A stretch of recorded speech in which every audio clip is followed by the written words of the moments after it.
Hey YouTube family, it's Dinko the Realtor. There is data and information indicating that prices could be dropping just like they did a year ago, where we saw prices drop upwards of 15%. And you know I have the data, and we're going to go through this, and I'm going to show you why the market could be flipping. We had prices drop upwards of 15% last year, and the last 3 or 4 months, we've seen prices tick up a tad bit. And that the data is indicating could be coming to an end, and we could see significant price drops at the end of summer, into the fall, and into the holiday season. Now, before we analyze this data, first I want to show you this article, and we're going to go over this really quickly here. Commercial real estate crash still looming over the US economy. Commercial real estate market facing price crash that rivals 2008 financial crisis. And then this is playing over here, so let's just pause that. And if we go to this was June 7th of 2023. This is stuff that I've been talking about for quite some time. Now, enough with commercial real estate. Let's look at the data that's showing why in the Utah housing market we could be leading to a downturn here. Now, remember, when you're looking to buy or sell real estate anywhere in Utah, Dinko the Realtor has your back. I have people reaching out to me all the time, and I absolutely love it. My contact information is down below. Now, let's analyze this data right here. So if we take a look at this, this is new listings versus sold. So in January, we had 3,263 listings entered into the MLS, and we had 1,994 sell, which is showing that a net gain of 1,269. However, that isn't the case because we have expireds. That's where real estate agents and brokerages ran out of time and the listing expired. We have canceled where the seller cancels with the listing agent, and we also have withdrawals where the seller just withdraws their listing and says, you know what, I'm going to wait a little bit, I'm going to wait for a better time, whatever their case is. So it's not a full net, but you know I have the data and it's right down here below. So we're going to go over that. Now, February, we see that that's 710. Then in March, it's 592. Finally, in April, the net gain starts going back up, and in May as well.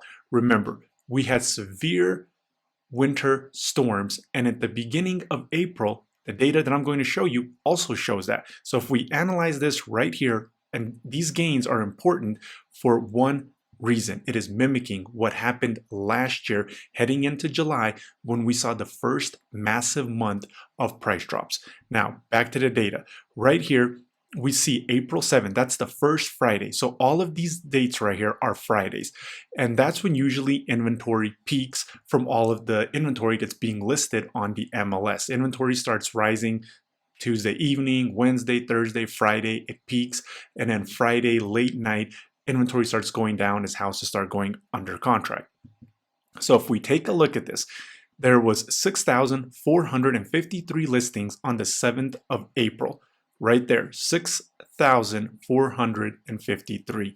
Now, if we go down here, that is a net gain at the end of April of 309. And then in May, we see that that was a net gain of 595. And if we take a look here at June 16th, we see that the inventory is up now to 7,916. This was just last Friday. And right now, the net gain of 559 listings, meaning what's being listed, what's under contract, what's being expired, withdrawn, that means we have a net gain of 559 with 2 more Fridays to go. So it's safe to say that we could end up at 8,300-ish units on the market by that last Friday on June 30th. Now, why is this important? Well, I'm going to show you right here. So if we take a look at this, let me just zoom over. Okay, so if we take a look, July 1st of 2022, is that popping up there for you? Yeah. So if we take a look, July 1st of 2022, we had, what is this? 8,085 units on the market for sale, whereas in 2021, we had 3,164. This is where that slowdown happened. Now let me go back over here to the data, and if we analyze this, when did the market peak? The market peaked in May of 2022 at $600,000, and it went all the way down to $510,000 in January, which over here to the right was a 15% drop.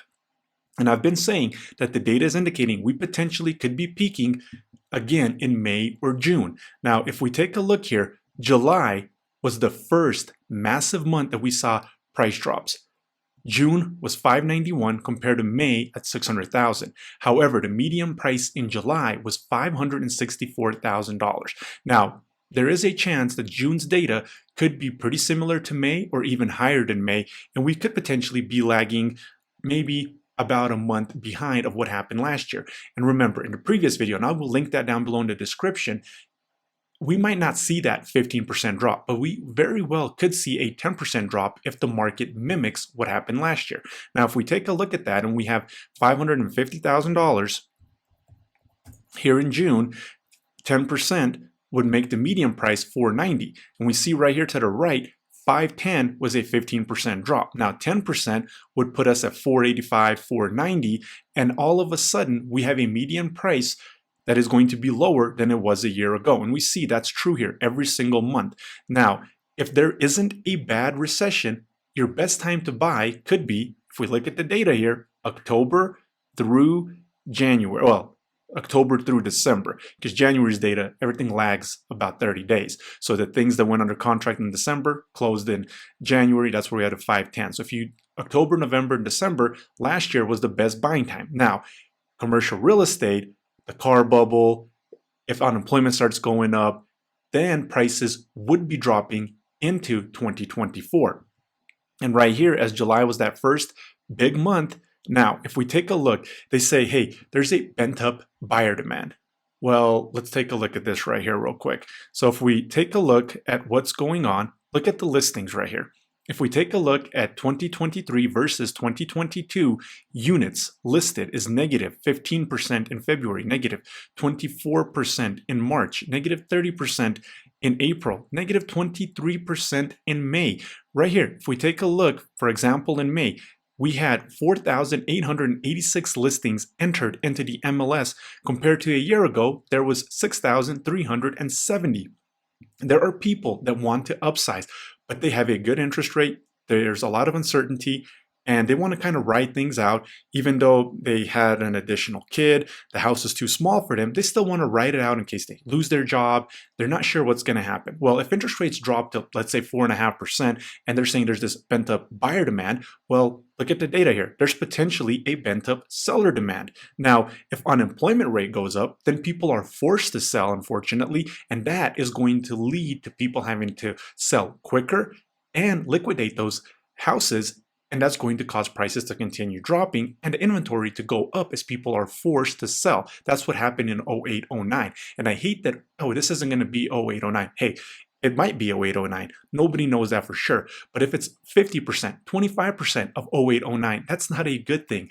08, 09, the Great Recession, should not be our measuring gauge where, oh, if as long as it's not bad, don't worry about it. Well, I guess in 08, 09, they could have said, hey, it ain't as bad as the Great Depression. That doesn't mean it's not a bad recession. So probably have a bent up seller demand as well as a bent up buyer demand, because we know that the buys are also down year over year, just like the sales. And if we go over here and take a look at this, we see July, there was 8,085 units on the first Friday. And if we go over to the data, we see that we potentially on the last Friday of June can have 8,300 units. And if that mimics what happened last year, maybe it's not July, but it could be August where we see the first massive drop in the median price. And again, we don't have to see to the right this 15%. If we see a 10% drop in the median price through the holiday season, that will still be a lower price point than it was a year ago. And if unemployment rate again goes up, that's going to continue causing inventory to go up, people having to liquidate. Make sure you subscribe if you haven't, because this kind of data analysis you're not going to find anywhere else. Look, life gives you options. It doesn't give you what you want. So if you want to ride it out and you want to make sure that you're buying when when the market's bottoming out, that could be this fall holiday season. It could be next year. Now, if you're looking to just take advantage of it and hey, you can't wait or you don't want to wait forever, then that fall and that holiday season could be that good time to buy for you. Remember, Dinko the Realtor has your back anywhere in Utah. My contact information is down below.